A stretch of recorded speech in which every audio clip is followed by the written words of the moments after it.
हमारी पीढ़ी के लिए हमारे इतिहास को जानना जरूरी है, क्योंकि अगर हम इतिहास को नहीं जानेंगे तो हमारा भविष्य भी अंधकार में ही होगा। क्योंकि यह गलतफहमी में मत रहें कि हस्ती नहीं मिटती हमारी।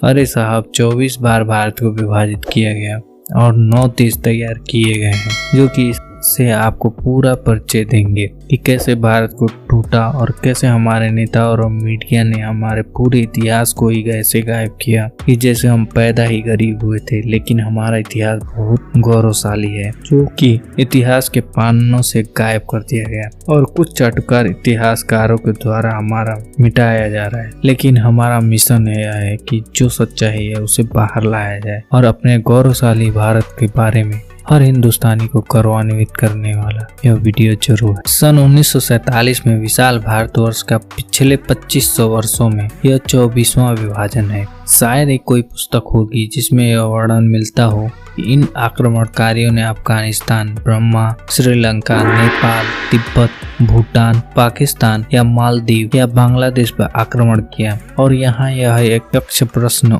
खड़ा होता है कि यह भूप्रदेश कब और कैसे गुलाम हुए और कब स्वतंत्र हुए। प्राय पाकिस्तान और बांग्लादेश का निर्माण का इतिहास तो सभी जानते हैं। शेष इतिहास मिलता तो है परंतु चर्चित नहीं है। सन 1947 में विशाल भारतवर्ष का पिछले 2500 वर्षों में 24वां विभाजन है। संपूर्ण पृथ्वी का जब जल और थल इन दोनों तत्वों में वर्गीकरण करें तब 7 द्वीप और 7 महासमुद्र माने जाते हैं। हम इसमें से प्राचीन नाम जम्बूद्वीप, जिसे आज एशिया द्वीप कहते हैं, तथा इंद सरोवरम, जिसे आज हिंद महासागर कहते हैं, के निवासी हैं। इस जम्बूद्वीप के लगभग मध्य में हिमालय पर्वत स्थित है। हिमालय पर्वत में विश्व की सर्वाधिक ऊंची चोटी सागर माथा गौरी शंकर है, जिसे 1835 में अंग्रेज शासकों ने एवरेस्ट नाम देकर इसकी प्राचीनता और पहचान को बदलने का कूटनीतिक षड्यंत्र रचा। हम पृथ्वी पर जिस भूभाग अर्थात राष्ट्र के निवासी हैं, उस भूभाग का वर्णन अग्नि, वायु एवं विष्णु पुराण में लगभग समानार्थी श्लोकों के रूप में वर्णित है। उत्तरम यत्य समुद्रस्य हिमाद्रश्चैव दक्षिणम वर्षम तदम भारतम नाम भारती यत्र संतति, अर्थात हिंद महासागर के उत्तर में तथा हिमालय पर्वत के दक्षिण में जो भूभाग है उसे भारत कहते हैं और वहाँ के समाज को भारती या भारती के नाम से पहचानते हैं। बृहस्पति आगम में इसके लिए निम्न श्लोक उपलब्ध है। हिमालयम सामारभ्य यावद इंदु सरोवरम तम देव निर्मितम देशम हिंदुस्तान प्रक्षते, अर्थात जब हम अपने देश का विचार करते हैं तब अपने समाज में प्रचलित एक परंपरा रही है जिसमें किसी भी शुभ कार्य पर संकल्प पढ़ा जाता है। संकल्प स्वयं में महत्वपूर्ण संकेत करता है कि संकल्प में काल की गणना, भूखंड का विस्तृत वर्णन करते हुए संकल्पकर्ता कौन है इसकी पहचान अंकित करने की परंपरा है। उसके अनुसार संकल्प में भूखंड की चर्चा करते हुए बोलते हैं कि जम्बू द्वीपे भरतखंडे, यही शब्द प्रयोग होता है। संपूर्ण साहित्य में हमारे राष्ट्र की सीमाओं का उत्तर में हिमालय, दक्षिण में हिंद महासागर का वर्णन है, परंतु पूर्व व पश्चिम का स्पष्ट वर्णन नहीं मिलता। परंतु जब श्लोकों की गहराई में जाएं और भूगोल की पुस्तकों अर्थात एटलस का अध्ययन करें तभी ध्यान में आता है कि श्लोक में पूर्व और पश्चिम दिशा का वर्णन है। जब विश्व का मानचित्र आंखों के सामने आता है तो पूरी तरह से स्पष्ट हो जाता है कि विश्व के भूगोल ग्रंथों के अनुसार हिमालय के मध्य स्थल अर्थात कैलाश मानसरोवर से पूर्व की ओर जाएं तो वर्तमान का इंडोनेशिया और पश्चिम की ओर जाएं तो वर्तमान में ईरान देश अर्थात आर्यन प्रदेश हिमालय के अंतिम छोर है। हिमालय 5000 पर्वत श्रृंखलाओं तथा हजारों नदियों को अपने भीतर समेटे हुए। इसी प्रकार से विश्व के सभी भूगोल ग्रंथ एटलस के अनुसार जब हम श्रीलंका या कन्याकुमारी से पूर्व पश्चिम की ओर प्रस्थान करेंगे या दृष्टि डालेंगे तो हिंद महासागर, इंडोनेशिया व आर्यन तक ही है। इन विलन बिंदुओं को पश्चात ही दोनों और महासागर का नाम बदलता है। इस प्रकार से हिमालय, हिंद महासागर, आर्यन, ईरान व इंडोनेशिया के बीच के संपूर्ण भूभाग को आर्यावर्त अथवा भारतवर्ष अथवा हिंदुस्तान कहा जाता है। प्राचीन भारत की चर्चा अभी तक की, परंतु जब वर्तमान से 3000 वर्ष पूर्व तक के भारत की चर्चा करते हैं तब यह ध्यान में आता है कि पिछले 2500 वर्षों में जो भी आक्रांता, यवन, हूण, शक, कुषाण, सीरियन, पुर्तगाली, फ्रेंच, डच, अरब, तुर्क, तार, मुगल व अंग्रेज आदि आए। इन सब का विश्व के सभी इतिहासकारों ने वर्णन किया, परंतु सभी पुस्तकों में यह प्राप्त होता है कि आक्रांताओं ने भारतवर्ष पर, हिंदुस्तान पर आक्रमण किया है। कोई संभवतः ही कोई पुस्तक होगी जिसमें यह वर्णन मिलता हो कि आक्रमणकारियों ने अफगानिस्तान, श्रीलंका, नेपाल, तिब्बत, भूटान, पाकिस्तान, मालदीव या बांग्लादेश पर आक्रमण किया। और यहीं से एक प्रश्न खड़ा होता है कि यह भूप्रदेश कब और कैसे गुलाम हुए और स्वतंत्र हुए। प्राय पाकिस्तान और बांग्लादेश निर्माण का इतिहास तो सभी जानते हैं, शेष इतिहास मिलता तो है परंतु चर्चित नहीं है। सन 1947 में विशाल भारतवर्ष का पिछले 2500 वर्षों में यह 24वां विभाजन है। अंग्रेजों का वर्ष पूर्व के लगभग ईस्ट इंडिया कंपनी के रूप में व्यापारी बनकर भारत आना और धीरे धीरे शासक बनना, और उसके पश्चात सन 1857 से 1947 तक उनके द्वारा किया गया भारत का 7वां विभाजन है। आगे वीडियो में 7वां विभाजन कब और क्यों किए गए इसका संक्षिप्त वर्णन दिया गया है। सन 1857 में भारत का क्षेत्रफल लगभग 43 लाख वर्ग किलोमीटर था। वर्तमान भारत का क्षेत्रफल लगभग 33 लाख वर्ग किलोमीटर है। पड़ोसी 9 देशों का क्षेत्रफल 50 लाख वर्ग किलोमीटर बनता है। भारतीयों द्वारा सन 1857 के अंग्रेजों के विरुद्ध लड़े गए स्वतंत्रता संग्राम से पूर्व एवं पश्चात के परिदृश्य पर नजर डालें तो ध्यान में आएगा कि ईस्वी सन 1800 अथवा उसके पूर्व के विश्व के देशों की सूची में वर्तमान भारत के चारों ओर जो आज देश माने जाते उस समय देश नहीं थे। इसमें स्वतंत्र राज्य सत्ताएं तो थी, परंतु सांस्कृतिक रूप से ये सभी भारतवर्ष के ही एक अंग थे और एक दूसरे के देश में आवागमन, व्यापार, तीर्थ दर्शन, रिश्ते, पर्यटन आदि पूर्ण रूप से बेरोक-टोक था। इन राज्यों के विद्वान और लेखकों ने जो भी लिखा वो विदेशी यात्रियों ने लिखा। ऐसा नहीं माना जाता कि इन सभी राज्यों की भाषाएं और बोलियों में अधिकांश शब्द संस्कृत के ही हैं। मान्यताएं और परंपराएं भी समान है। खान पान का, भाषा, बोली, वेशभूषा, संगीत, नृत्य, पूजा पाठ, पथ संप्रदाय में विविधताएं होते हुए एकता के दर्शन कहीं न कहीं होते रहते हैं। जैसे जैसे इसमें कुछ राज्यों में भारत इतर यानी विदेशी पंथ आए तब अनेक संकट और संभ्रम निर्माण करने के प्रयास हुए। सन 1857 के स्वतंत्रता संग्राम से पूर्व मार्क्स द्वारा अर्थ प्रदान परंतु आक्रामक व हिंसक विचार के रूप में मार्क्सवाद, जिसे लेनिनवाद या माओवाद या साम्यवाद, कम्युनिज्म शब्दों से भी पहचाना जाता है, यह अपने पांव अनेक देशों में पसार। वर्तमान रूस व चीन जो अपने चारों ओर अनेक छोटे बड़े राज्यों को अपने में समाहित कर चुके थे या कर रहे थे, वे कम्युनिज्म के सबसे बड़े शक्तिशाली देश पहचाने जाते हैं। ये दोनों रूस और चीन विस्तारवादी साम्राज्यवादी मानसिकता वाले ही देश हैं। अंग्रेज का भी उस समय लगभग आधी दुनिया पर राज्य माना जाता था और उसकी साम्राज्यवादी, विस्तारवादी, हिंसक और कुटिलता स्पष्ट रूप से सामने थी। और आइए जानते हैं कैसे भारत को अलग किया गया और कौन कौन से देश बने। जैसे अफगानिस्तान सन 1834 में प्रक्रिया प्रारंभ हुई और 26 मई 1876 को रूसी और ब्रिटिश शासकों के बीच गंडमाक संधि के रूप में निर्णय हुआ। अफगानिस्तान नाम से एक बफर स्टेट अर्थात राजनीतिक देश को दोनों ताकतों के बीच स्थापित किया। इससे अफगानिस्तान अथवा पठान भारतीय स्वतंत्रता संग्राम से अलग हो गए और दोनों ताकतों ने एक दूसरे से अपनी रक्षा का मार्ग भी खोज लिया। परंतु इन दोनों पूंजीपतियों और मार्क्सवादी ताकतों में अंदरूनी संघर्ष सदैव बना रहा, जिसे बाद में शीत युद्ध के नाम से जाना जाता है। अफगानिस्तान पर नियंत्रण किसका हो?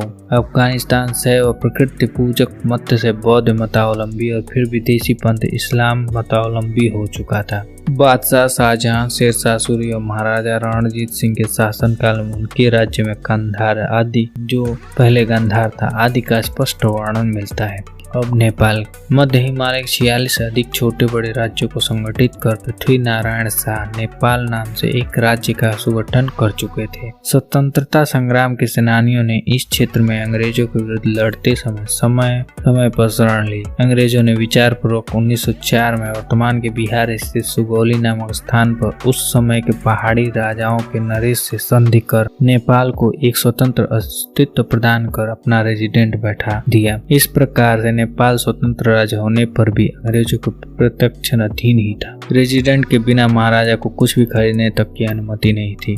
इसी कारण राजा महाराजाओं में जहां आंतरिक तनाव था, वहीं अंग्रेजी नियंत्रण से कुछ में घोर बेचैनी भी थी। महाराजा त्रिभुवन सिंह ने 1953 में भारतीय सरकार को निवेदन किया था कि आप नेपाल को अन्य राज्यों की तरह भारत में मिलाएं, परंतु सन 1955 में रूस द्वारा 2 बार वीटो का उपयोग कर यह कहने के बावजूद कि नेपाल तो भारत का ही अंग है, भारत के तत्कालीन प्रधानमंत्री पंडित नेहरू ने पुरजोर वकालत कर नेपाल को स्वतंत्र देश के रूप में यूएनओ में मान्यता दिलवाई। आज भी नेपाल और भारतीय एक दूसरे के देश में विदेशी नहीं है। नेपाल 1947 में ही अंग्रेजी रेजिडेंसी से मुक्त हुआ। अब बात करते हैं भूटान की। भूटान सन 1906 में सिक्किम और भूटान, जो कि बौद्ध वैदिक मान्यताओं के मिले जुले समाज के छोटे भूभाग थे, इन्हें स्वतंत्रता संग्राम से लेकर अपने प्रत्यक्ष नियंत्रण से रेजिडेंस के माध्यम से रखकर चीन के विस्तारवाद पर अंग्रेजों ने नजर डालना प्रारंभ किया। ये क्षेत्र भी स्वतंत्रता सेनानियों और समय समय पर हिंदुस्तान के उत्तर, दक्षिण और पश्चिम के भारतीय सिपाहियों और समाज के नाना प्रकार के विदेशी हमलावरों से युद्ध में पराजित होने पर शरणार्थी के रूप में काम आते थे। दूसरा, ज्ञान, सत्य, अहिंसा के उपासक थे। वे क्षेत्र खनिज और वनस्पति की दृष्टि से बहुत महत्वपूर्ण है। तीसरा, यहाँ के जातीय जीवन को धीरे धीरे मुख्य भारतीय धारा से अलग कर मतांतरित किया जा सकेगा। हम जानते हैं कि सन 1836 में उत्तर भारत में चर्च ने अधिक विस्तार कर ली, आयामों की रचना कर डाली। सुदूर हिमालय वासियों में ईसाईयत जोर पकड़ रही थी। और आइए